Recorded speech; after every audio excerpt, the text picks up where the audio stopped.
I have treasure. Beautiful, luxurious treasure. A couple of videos ago, I spun this cashmere on my traditional Ladakhi pangs. It is so soft, you almost do not feel you are holding anything. It is a literal cloud. I want it near my body at all times. I have found an idea. I am very excited about the idea. What I can knit with this 10 grams of fingering weight cashmere yarn. I am going to make the Bliss-bloss or Bliss-bloss, I don't really remember, scarf. Now, I say fingering weight, and that pattern isn't for fingering weight. No, that's a DK pattern, and it makes quite a large scarf. But I thought, well, first off, I want to combine it with these two, with this being yak and silk, because if you are going to pair something with cashmere, it has to be at least as luxurious. It's also from the same shop, it's also from Yarn on the Rocks, and then I also have this leftover alpaca, which I think just fits the color scheme. Anyway, I thought if I make it in fingering weight yarn, it's going to be like a small scarf, like a dainty little scarf. Think Sophie scarf. That would be great for the upcoming season. Like, it's not going to be as cold that I need a really big scarf. And sometimes I want something else than my Sophie scarf. So that's what I'm going to do. I'm going to make the most luxurious Bliss-bloss, whatever you can imagine. Yes! Now, as this is an Intarsia project, I have just created intentional yarn barf from my very neatly wound cakes. So no, what I did is I just pulled like the middle half of each cake out of there, because this is Intarsia. I will need 2 separate strands of these 2 colors. I don't think I need separate strands of my cashmere, because that's like the middle part all of the time.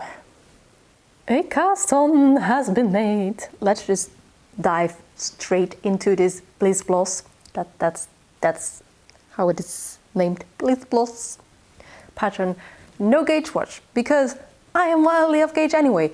I'm just going to go for my comfort needles, which is 3mm. I'm just going to see how big of a scarf I end up with. I intend to make size large on this pattern, which is one with 3 flowers, 3 separate flowers, but I don't expect it to be a scarf that I can drape over my shoulders. I hope to tie it around my neck once, at least. This yak and silk yarn is something out of this world. Look how shiny and slinky, and it's very stretchy. It makes me think, but that could be just me, it makes me think of chainmail, which is cool. Like, you could say my patron saint, my name patron saint is Jeanne d'Arc. We have the same name, but that could be said about every other saint that has a name that comes from Ioannis or Ioanna. I don't know, chainmail, that's what this reminds me of, and it is superbly soft. Luxury. This scarf is going to be made out of pure and utter luxury. Sometimes I just got to treat myself, right? I quickly realized that knitting Intarsia flat on circular needles was going to be a hassle. So I have switched to some shorty straight needles for this next section.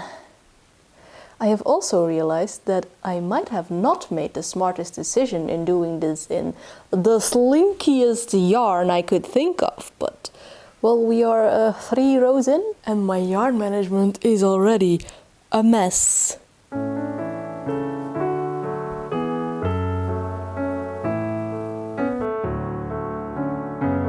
I think I understand that every time that I see Intarsia, I see people using clothespins or other kind of methods of bobbins and spools to keep their yarns forming some kind of intricate braid. Kumihimo with extra steps over here. It's not that I haven't done Intarsia before, it's just that I have never done Intarsia with 5 strands before, on such a small surface as well.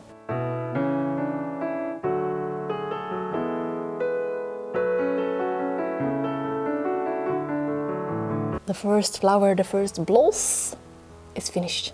It's not entirely perfect. There are some tension issues that hopefully will block out.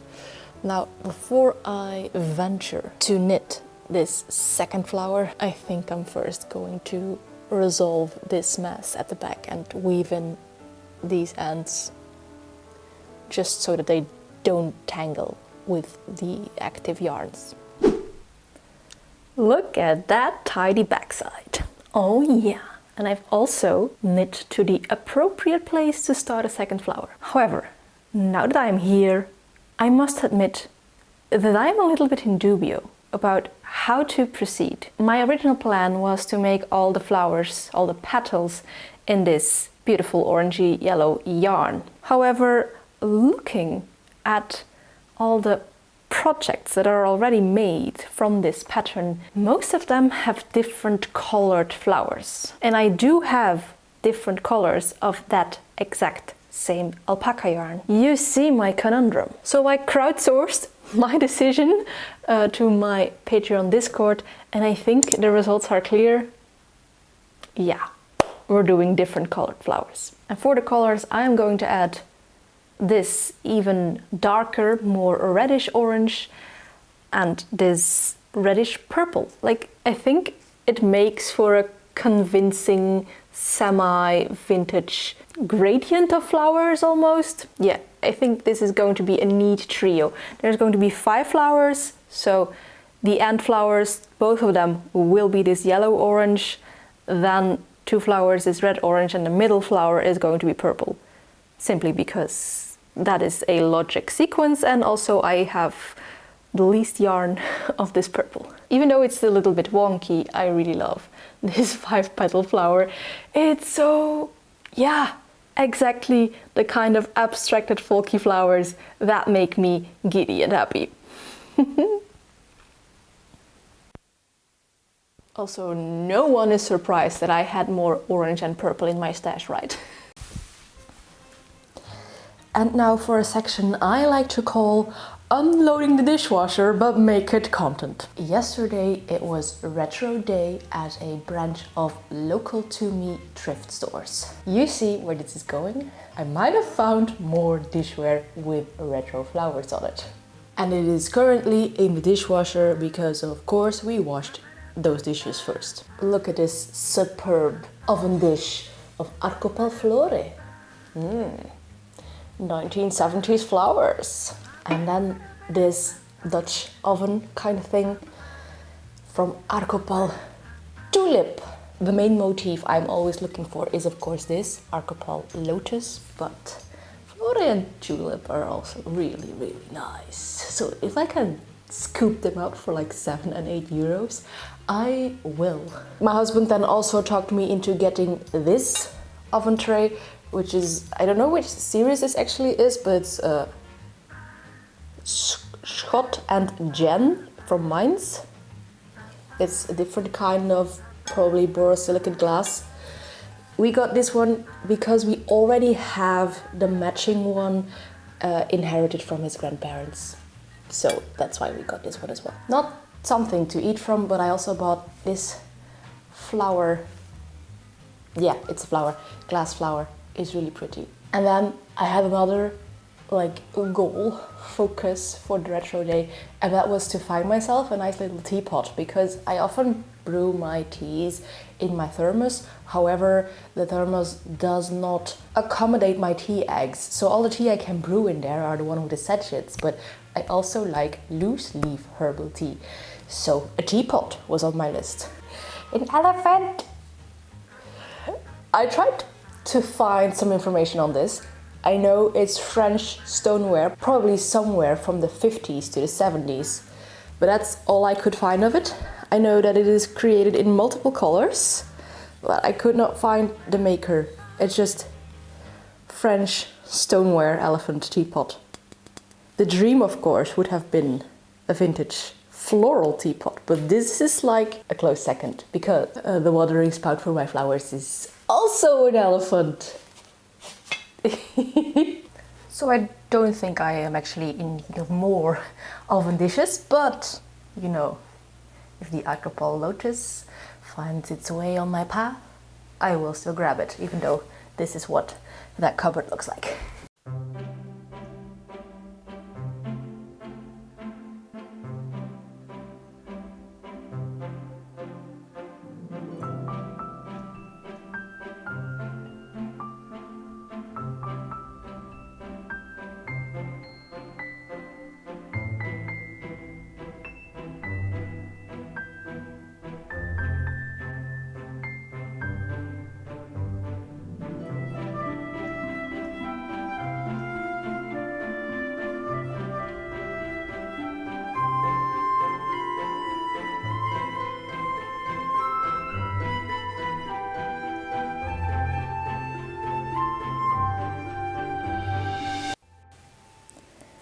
Flower 2 out of 5 is done, and I think I found a rhythm, a way of knitting this Intarsia that gave me a lot more confidence and comfort and peace, and my yarn wasn't all tangled up. And I think you can see in the flowers what difference it makes. The orange one is actually bigger because I wasn't so tight, and it's also neater.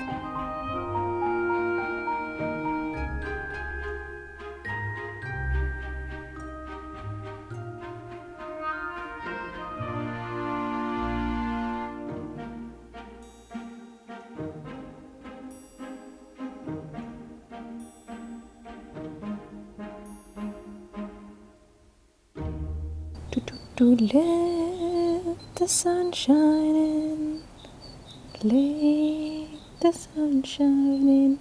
Where was I in the pattern? Now it's an actual Bliss-bloss scarf because knitting outside, so much bliss. And as you can see, I've divided my yarns into baskets with myself as I divide what needs to be right and what needs to be left.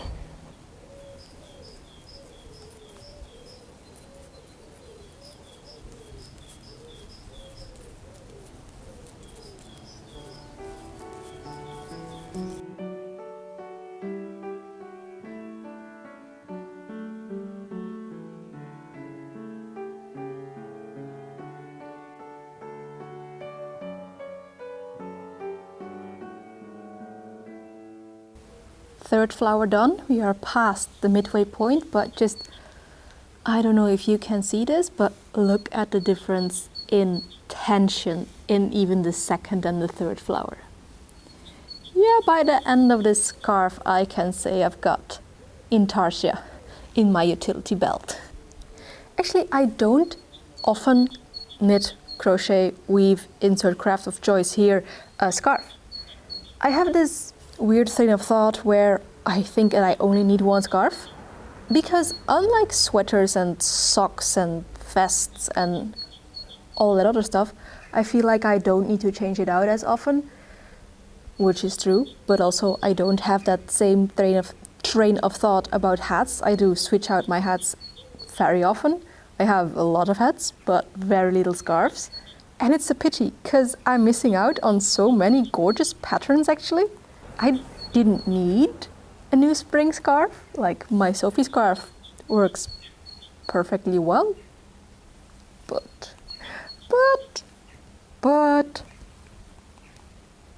Flowers. How about you? How many scarves do you actually have?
Ta-da!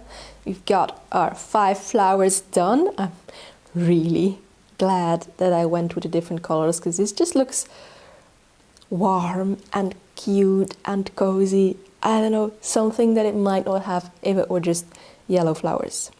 Speaking of yellow flowers, they are clearly not at the same height. I don't know what went wrong, but there is no way in heaven, earth, nor hell that I'm going to go back to remedy it, because I think the mistake is at flower number 1, because I recounted my stitches twice because I did make a mistake and had to go back here. This flower is most certainly correct, in the correct position, and then this probably isn't. I know I had some issues with the count for the petals as well, so the mistake is probably in this first here flower. So no way that I'm going to go back and remedy that they are not at the same height. The orange ones are at the same height, so I don't think it's all that noticeable. I just know it, and when you know it, you notice it. Anyway, what I now have to do, of course, is finish the tip. And then we have a nice little scarf. It's actually going to be longer than I thought it was going to be. That's a good thing. And I think with blocking, it's going to stretch a little bit more, because over here at the flowers, it's crumpling up a little bit. So I think when we block it, it will stretch out just a tad bit more, and yeah, then we have a perfect scarf.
Oh yes, the yak and the silk, the cashmere close to my neck.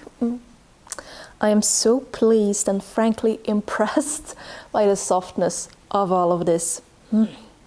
Very, very good. I shall take it off for a moment, and then I can also show you how absolutely slinky and lightweight this is. It's like I'm not even holding a thing. It's so lightweight, so soft, so silky. Yes. If you need a design to use that very special, very soft luxury fiber yarn that is currently hiding in your stash, this is it. Telling you now, use it, because it's just better to have it close to you than in your stash, right? And look at it. I am so happy with these flowers. They're just so pretty, cute, warm, vintage looking. I'm so happy. I get so happy from looking at them. They're amazing. I also get happy from looking at them because I can see the progression that I made in this technique, in Intarsia knitting. Like, now that it's blocked, actually, the first flower looks almost as good as the rest, but I know that I struggled with that one and that it gradually became a more comfortable technique for me, and I like that. I like progressing my skills. That's a good thing. Now I know that when I wear it like this, the flowers aren't very visible, very noticeable. You don't see in an instant that they are flowers. And if I would have made it in the shawl shape that it is designed to be, that would be more of the case. Like, if I could drape it over my shoulders, you could see the flowers. But I always intended it to be a scarf and not a shawl. So this is what we're working with, and I'm happy with this. I know that they are there. And when I take my shawl off, I can still flaunt. Look at them! Look at all the folky, abstracted floral motifs. I am forcing everyone to look at them like I'm doing currently. Now in this video, I'm forcing you to be happy with flowers as much as I'm happy with flowers. Yeah, this first quarter of the year really seems to be like me putting flowers on everything and anything just because it makes me happy, and I think I will just continue doing that. Yes, very happy, very soft yarn, and I'm also happy that I still have quite a bit of that very soft yarn. I think I could make this scarf like twice more, which is not what I'm going to do, of course. That's not really my vibe of making something many times. But maybe like a matching headband, ear warmer, hat, you know, that would be cute, I think. That would be very cute. I might do that, or maybe these yarns end up in some completely different project, maybe some scrap busting, who knows? Probably not the cashmere, because that is just a little bit too precious to be called a scrap. Like, I still have like 90% of this little ball of cashmere. Like, it's amazing how little yarn this actually took. Amazing that I will now have multiple things with cashmere in them, even though I only bought 10 grams of cashmere to spin. Yes, happy. If you are too, and if you like these kind of fiber shenanigans, then maybe you could like, comment, or subscribe. But of course, that is all up to you. And as for me, I will see you in a next video. But before we do that, maybe you could look at some more knitting shenanigans. Bye!